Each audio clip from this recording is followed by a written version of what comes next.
There's a noise over there. It is inky black tonight. There's just absolutely no light. All the rustling that I can hear. It sounds exactly what my brain is telling me a lion would sound like if it was sneaking up on me. Oh God, the light's gone off. I don't feel particularly safe. In fact, I actually feel the furthest from being safe that I've ever felt. And my light's not bloody working. Come on, switch back on. Why is that off?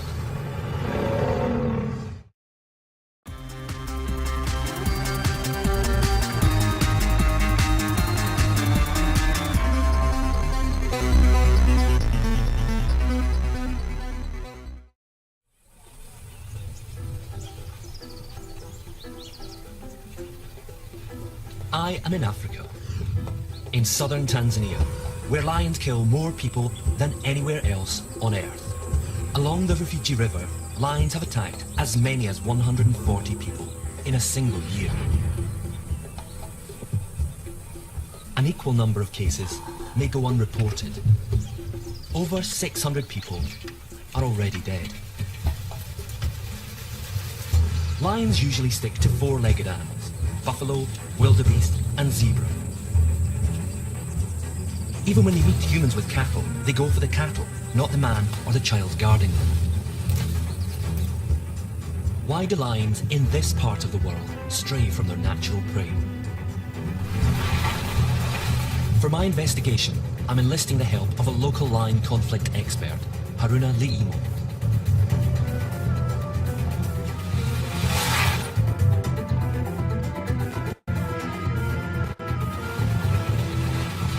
Our first stop is where lions repeatedly attacked the same village. You see the signpost ahead? Oh yeah. A billboard at the side of the road is a memorial. I've got the first word, Simba, lion. What else does that say? Is that the date that it was killed? The meaning is that man-eating lion ate 40 people and injured 7. He ate 40 people? 40 people and injured 7. And how long ago was that? That was 2002 or 2004. Yeah, this lion on the sign here is the infamous lion called Osama. For 4 years he was out there and actually continued killing people. But it's like any animal, once you get good at something, you keep on doing it until something stops you. Lions are opportunists. They'll take whatever is most available. As cubs, they learn how and what to hunt by watching their mother. When they're old or injured, or their natural prey is no longer available, they may turn to easier victims. Osama probably picked up the habit and the taste for human flesh when his mother started eating people. Osama was finally killed just outside this village. Afterwards, the number of attacks did go down, but they never stopped completely and still continue to this day. So far, life along the Rufiji River looks the same as in neighbouring areas we've driven through. Haruna tells me that these Bantu people are predominantly Muslim farmers and amongst the poorest in East Africa. They live hand to mouth, growing rice, maize and cassava in small plots.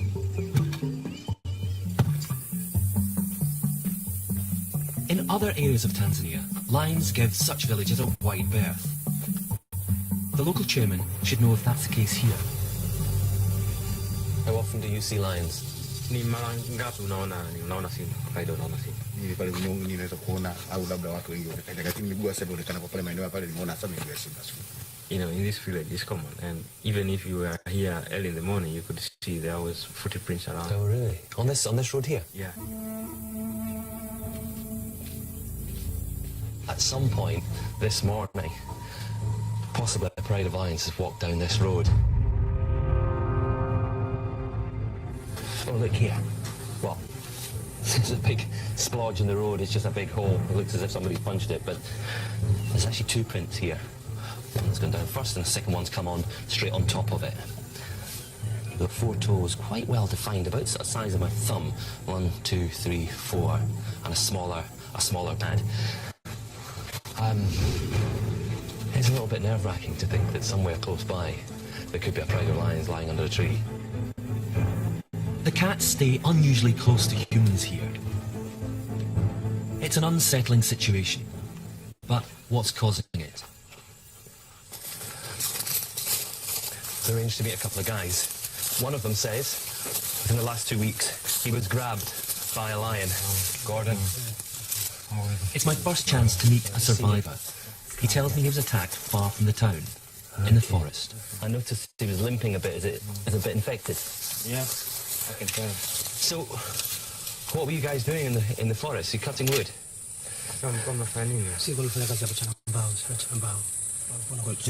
So he was saying it was so dark, they fell asleep. There was no fire, no torches. He was grabbed, woke up in pain, and an animal had him and he started screaming. His friend was screaming as well. And the animal moved off without actually seeing what it was. But he's very lucky to have got away with just a few scars on his legs.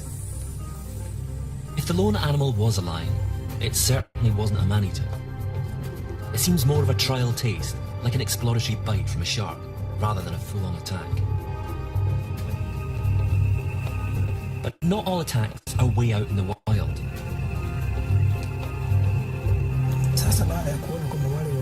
Lions are also attacking farmers in their fields.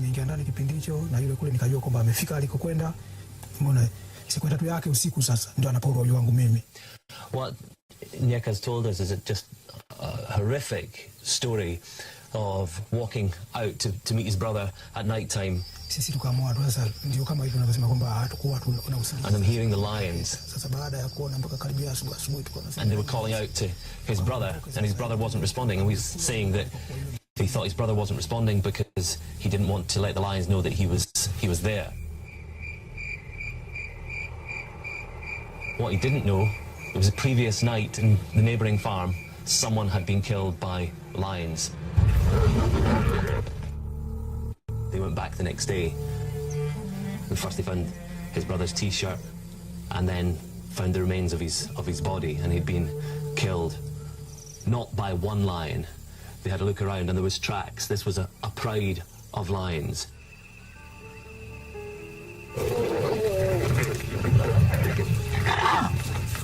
So it's not just some rogue lion that has just developed a taste for human flesh. It's not a rogue lion that is ill and unable to hunt natural prey. This is a pride of lions, a group that were actively hunting human beings. Whatever is transforming this pride into man-eaters is powerful enough to change the whole group. Man-hunting by groups of lions is a worst-case scenario. A pride can overcome any natural competition or unarmed resistance. Normally, when hunting large animals, a lone lion is not always successful. But when they hunt large prey in groups, their success rate increases rapidly.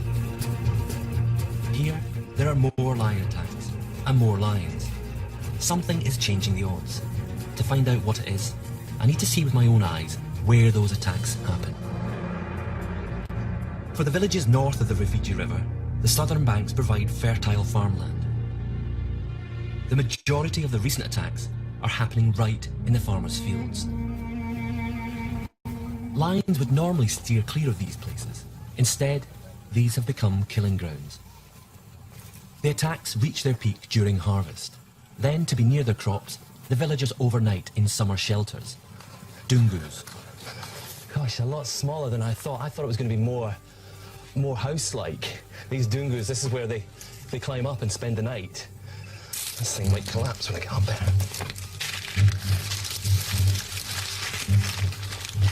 Whoa. Gosh, not substantial at all. There's lots of them just spread off through this crop yard. There's no crops here at the moment, but when there is, this is when people will be in here every night. I'd have expected people to be safe out of sight inside a dungu. One witness can put you right. Sharifa Makweti knows just how dangerous these huts are. Kwa hiyo ilipofika muda kama saa 2 kasorobo ikabidi mimi nimelala huku na wao kule wamelala. What Sharifa was saying, she was sleeping in the dungu on her own. Her husband and his other wife were close by, and she was having a dream. You know that way that sometimes reality enters your dream, and she was aware of something trying to get at her, and she wakes from one nightmare and wakes into a nightmare far worse. There's a lion trying to get in to her dungu through the roof. There's lions walking about underneath. Her husband, in an attempt to draw the lions away, to scare them off, turned his light on, and it had completely the opposite effect. And the lions had climbed up onto the roof and were actually clawing their way through the thatch, trying to get in at them. And one of them did. Tragically, Sharifa's husband was taken from the dungu and was killed by the lions. It's such a horrible, horrible story, but the really terrifying part of it is this human activity, somebody calling, somebody flashing a light, that didn't send the lions fleeing, it actually drew them in. Here, lions are not afraid of man. Some scientists even wonder if they're coming here looking for people to target. If they have, it's unlike anywhere else on Earth. Something must be different, and I need to find out what it is. Here in southern Tanzania, some lions view humans as prey. We've got a situation here where there are lions in this area that aren't indiscriminately killing people. They are targeting human beings. They've moved their eyes away from a natural prey and thought, there are people here and we can eat them, we can catch them, and we can do it all very easily.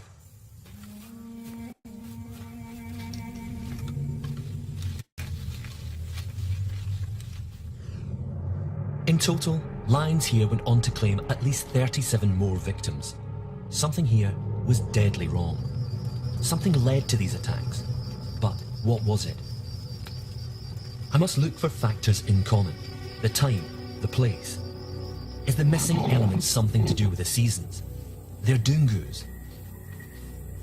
Or perhaps the farmers themselves? Few of them ever see the lions, and on successive nights, the attackers can strike far apart. If the villagers are too afraid to go into the fields, they can't feed themselves. They can barely afford torches, and they certainly don't have weapons. They have no choice but to call in the lion killers. The rangers know that flesh and blood lions can move up to 12 miles in a night if they choose. What's more, they're predictable. They'll return to finish half-eaten kills.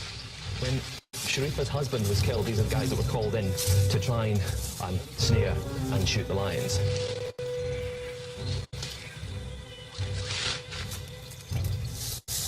You see how easy it is to trap a big cat. All somebody needs is a piece of wire that you could find lying at the side of the road or sort of around about any village. It's quite a grotesquely simple way of catching an animal. I mean, it's almost invisible.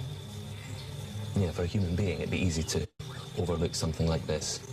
And what happens is an animal would come through, okay, a lion, it wouldn't necessarily pick its feet up. It would put its head through somewhere like this, maybe one leg through, but once you go, you're stuck, completely stuck.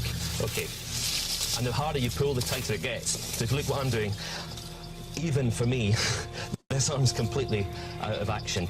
You know, I know what's going on. It actually feels quite horrible to be stuck like this and suddenly anchored to a tree. So you can imagine for an animal like a lion that suddenly gets grabbed like this, it goes berserk. And I've seen sites where animals have been snared before, and it is gruesome. The animal will often kill itself.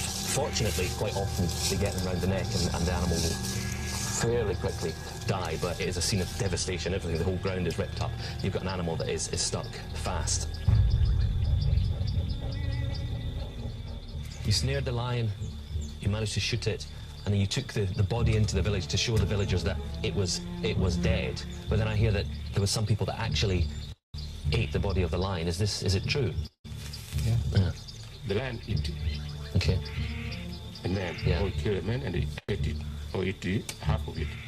And if you shoot the lion, people are taking the meat, right? Yeah. In angry, and then they chop it or they fly it and they eat. Yeah. Right? It's this sort of ultimate of giving the lion a taste of its own medicine. This lion has killed someone and eaten them, so when they shot this lion and they took it to the village, a group of men then ate that lion. Did you try some? Me? Yeah. News of the man-eaters spread across the Rufiji River. Villagers on the other side trusted that the wide, fast-flowing water could stop the lion attacks. They were wrong.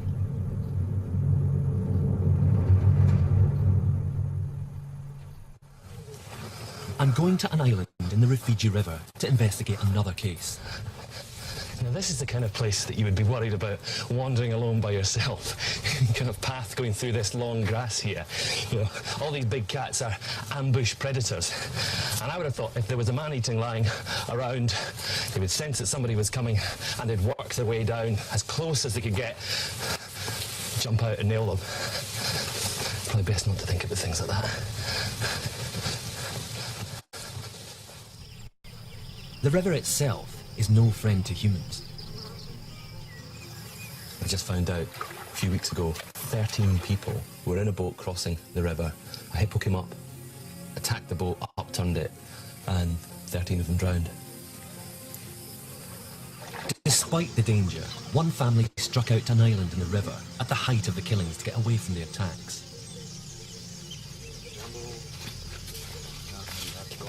Said? Haruna translates Saidi's story. He met some people coming from the farm to the village and told him that, hey, I think it's better you go to the island. We heard some commotion last night, so could be your mother instead. The lions had actually swam from one side, from the south side, onto the island. God.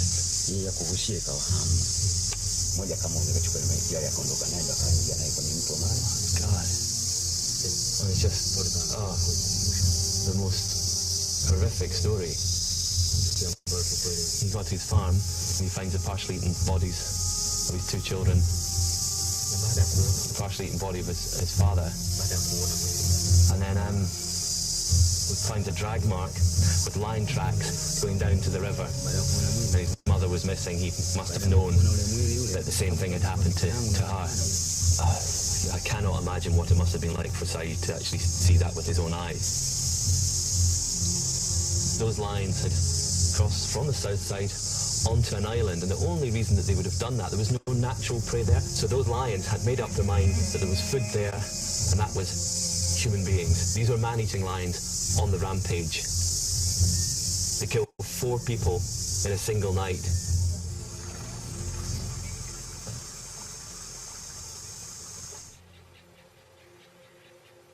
What I've learned so far really does go against all my previous experience.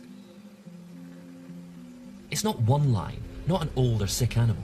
We're talking about whole prides coming in strength and coming to the very places they usually avoid.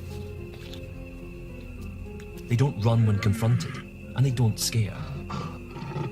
They have a new strategy. They locate their prey precisely, and they target individuals. Something here made these lions switch to hunting humans. To find out if the trigger is as simple as hunger, I'm headed away from the villages and deeper into the wild.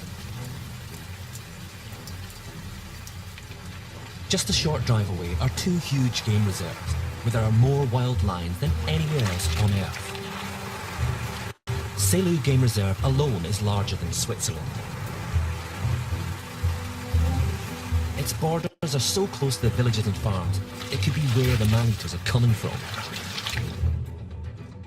I need to see if the lions here are just short of prey. These huge reserves contain some of the greatest wildlife concentrations on the continent. 120,000 buffalo, 70,000 elephants, more than 500,000 antelope, and over 2,000 giraffe.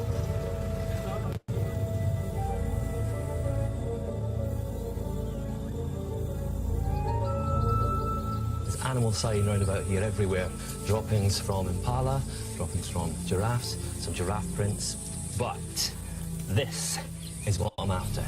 Not great. It's a lion pug mark has come across here. This mud's been very soft and its foot's sunken right down into there. Oh, some more here, look. I love finding stuff like this because it's just a clear sign that the animals are here and it shows some kind of intention, you know, where were they going? Why were they going there? Oh, wow, wow, wow, look at these ones. Holy mackerel. That's a big lion. That's a very big lion. Smaller ones here.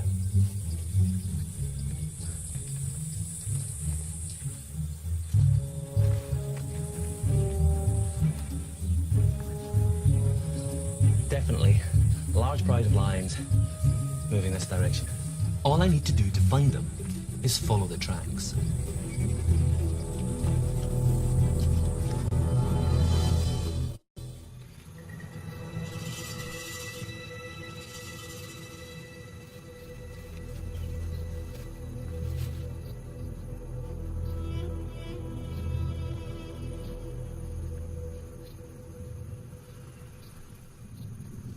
By finding these lines, it actually tells us a huge amount about this area.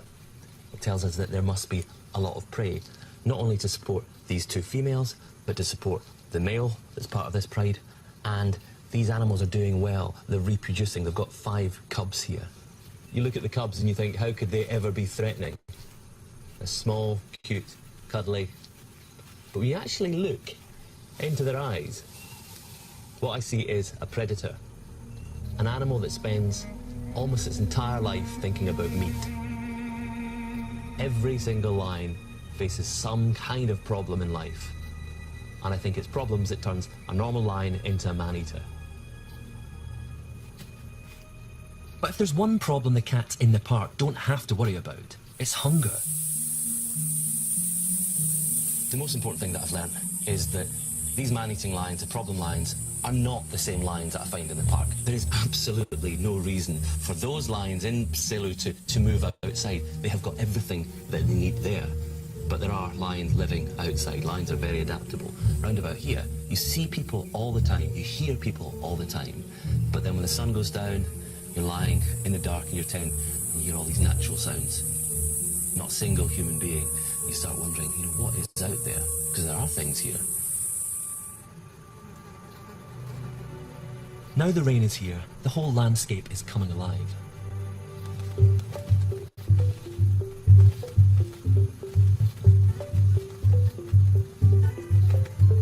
I'm going to set up my trap cameras to see what is out there, if there's enough natural prey outside the park for the lions. Using these camera traps, it's hit and miss, and you tend to miss more than you hit. First thing you have to find is a decent place to put them. This is a good area. You've got this long path here. A lot of animals will use these paths. This is a human path, but a lot of animals will use something like this. Rather than picking their way through these thick trees, they'll stick to a path like this. It's easier for them.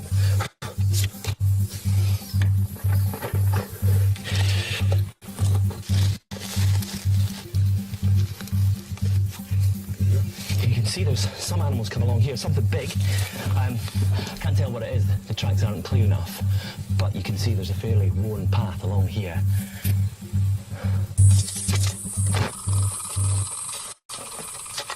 That was the easy part.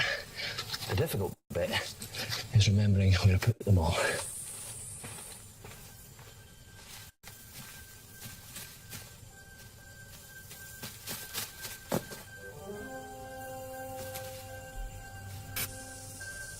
Well, not a very rich harvest. A mouthful of monkey would barely feed a cub, no more. No impala, no wildebeest. Whatever they're feeding on, I'm not finding it. Maybe the answer is where the bulk of the attacks took place.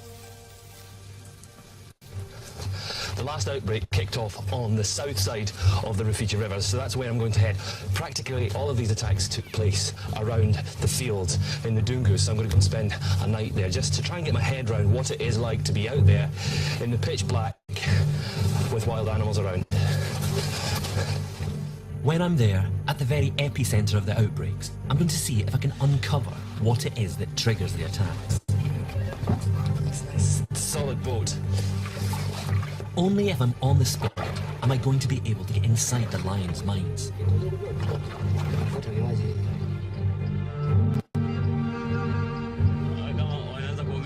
I'm going to spend the night alone with only my cameras in the Dungu. I've just heard that my insurers have withdrawn my life insurance for tonight, so that doesn't fill me with confidence. I need to do this to really get a feel for what the lions find here, to see through the lion's eyes in exactly the same conditions. I'm leaving. People talk about how these lions mysteriously show up in one village, kill someone, and then 20 kilometers away, they mysteriously just show up and kill someone else, and no one sees them walking between the villages. Well, no wonder. Look around here. It is dense bush. This is the type of terrain that 12 lions could walk through, and you'd never, ever know they were there.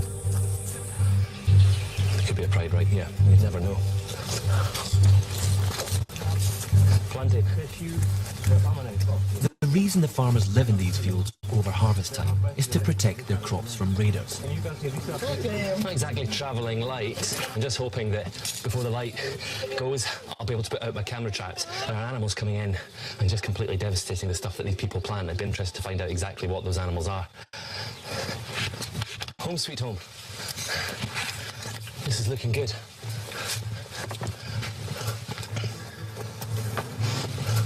Actually looks very nice and comfortable. Oh, it'd be great. Everyone's gonna leave me. Bye, Gordy. Bye.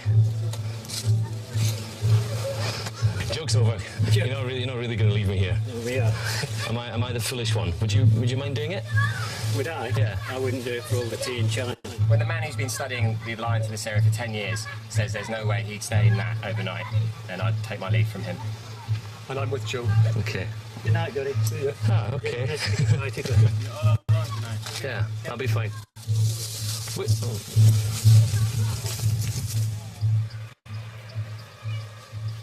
Well, I'm here, there's no going back. I'm on the south side of the river, and all my compadres have left me, so make the most of it. Enjoy it. Hey, what's there not to enjoy?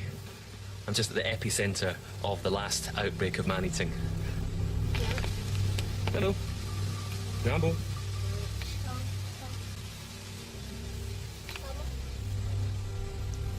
So you see, I'm not completely by myself. Once I lose the sun, all these kids will head home. People settle down for the night. It's the time of day that lions wake up.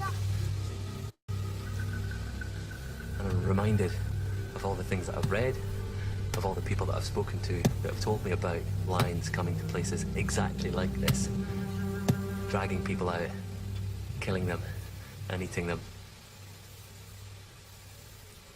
I can suddenly see and imagine all of those things going on. I might not be able to figure out exactly why it happens, but right now, it all seems very real.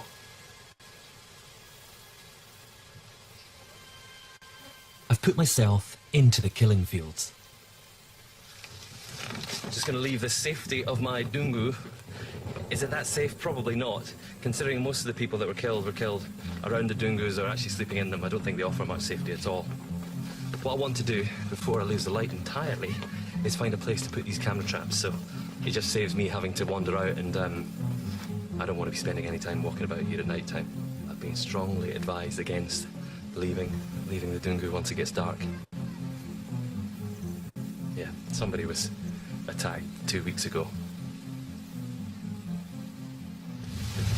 Okay, we've got a little sapling here that I'm going to fasten one camera trap to, and I've got 4 to put out, so I'm just going to have to hurry and put them out now. A bit of a rush. Beginning to feel a bit nervous now. Has to be said.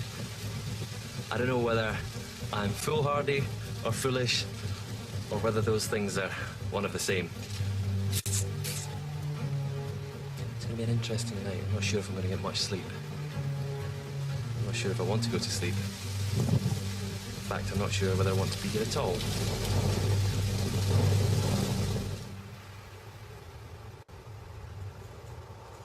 The trouble is, I know night is when lions go to work.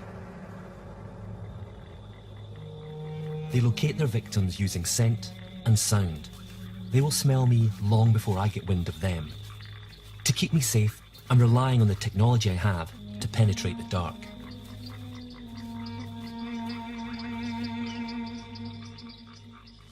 just flicked on the thermal imaging camera. I'll have a pan around. There's a noise over there. There must be about 5 rats in the thatch of this roof, scurrying about. It is inky black tonight. There's just absolutely no light. All the rustling that I can hear sounds exactly what my brain is telling me a lion would sound like if it was sneaking up on me. I can't see anything, I can't hear anything, and that's exactly the kind of advantage that lions use. It's really spooky, kind of exciting, but not good excitement. Horrible excitement. That kind of excitement that, oh God, the light's gone off. At the moment, I don't know, I don't feel particularly safe. In fact, I actually feel the furthest from being safe that I've ever felt. And my light's not bloody working. Come on, switch back on, why's that off?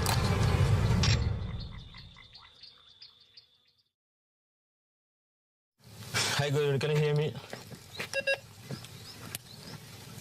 Hello, Gordon. Are you there? Hello, Gordon, can you hear me? This is Joe. Gordon, can you hear me? It's nothing. I hope you just run out of batteries. We're well inside the range that they should work. So it's been about 4.5 hours to get here on the river. Gordon's been on his own all night. We haven't had any contact with him. Can't get hold of him on the radio, so we're in a bit of a panic. I say, how many more? How are you? I'm going to go to one. Ah, I'm going to go to you. You go to okay. What did you say, Harina? What did you ask him? You found out, I guess, who slept here last night? I said, yes, he's up there. He's up there? Yeah. Okay. Right. Sounds like he's still in one piece. Okay, I'm going to gather in my camera traps and see if there's anything on them. They've been out all night, and I'm just really interested to know if any animals came into these crop fields last night, and if they did, what were they? It's been triggered 15 times, that's good. I don't feel that positive, to be honest. I would have thought if there were animals that came into the fields last night, the people in these dungus would have heard them and come out and scared them off. This one, 19 triggers on it.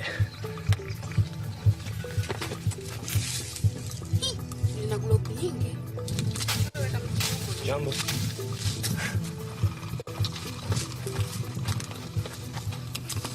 Okay, last camera trap here has been triggered 5 times. Yeah, you never know. I'm going back to the dungu with that little dungu. 'Cause this is the only kind of dungu that I do. Finally, I should have some evidence of my own.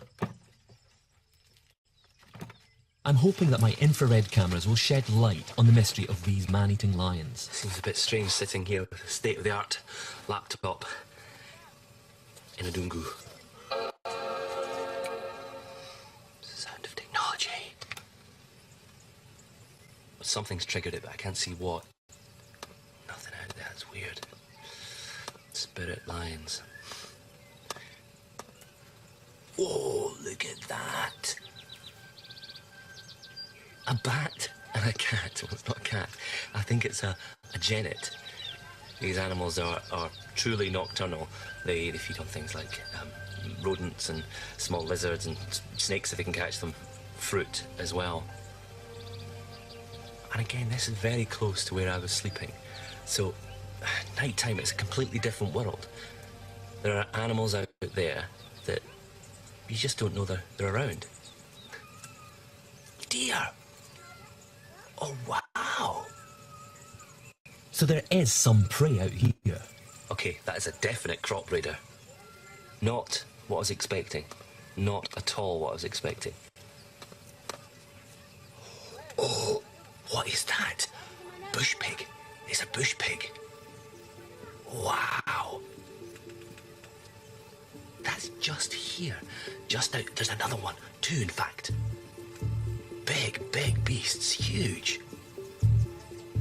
Oh, look, how many are there? How many are there? And well, not piglets, but they're pretty big ones. 1, 2, 3, 4, 5, 6, 7, and getting more and more bold every time they come back. That's amazing. And all the while, I was fast asleep in here. Didn't know anything about it. That's a result. A big question has been answered for me. If this is where the lions come, and this is where the lions kill and eat people, why do people have to come here? And it's to protect their crops against these animals. This is just one little patch. There could be hundreds out there. These are exactly the kinds of animals that lions will hunt naturally. It's a fairly tricky animal for a lion to catch, but they do catch them. And more importantly, they are what draw the lions here to the Dungus. So what researchers have found, and I've now seen for myself, is that the pigs are the key to the mystery. They come into the farmlands to raid crops. This draws in lions that hunt the pigs for food. The farmers go into the fields to drive away the pigs and come face to face with lions. With only Dungus for shelter, defenceless farmers become the prey. But there's something bothering me. Bush pigs live all over Africa. Why here? Why only here? I'm so close. That is incredible. You've got a bush pig right here.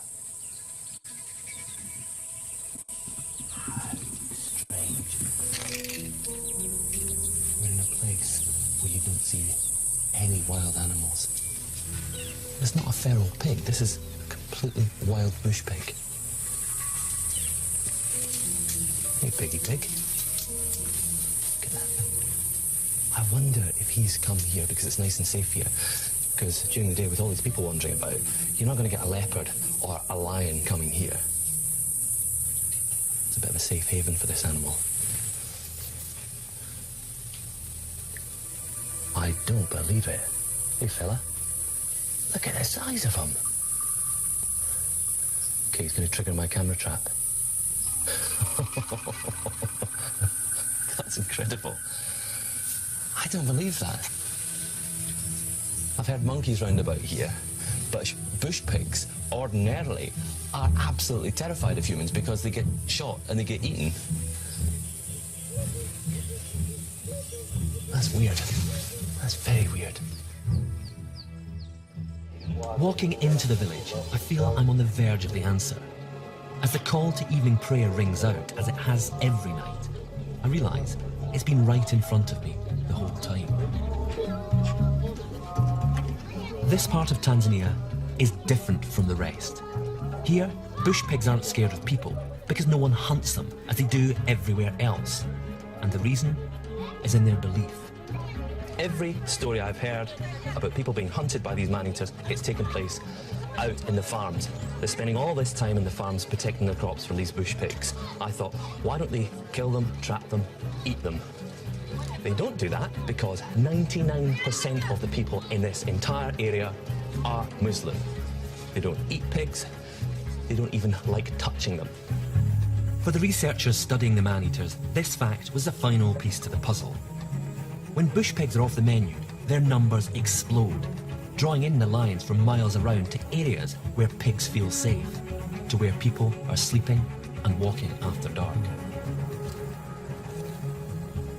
My personal fear is that lions here could forsake bush pigs as prey, when humans are easier to hunt. There is hope though. Here in these villages, Haruna is working with the locals to keep bush pigs and predators alike from their fields. We put on some of the plots and we house also the noisemakers and see if it can help them to keep bush pig away. I can only hope for their sake that it works.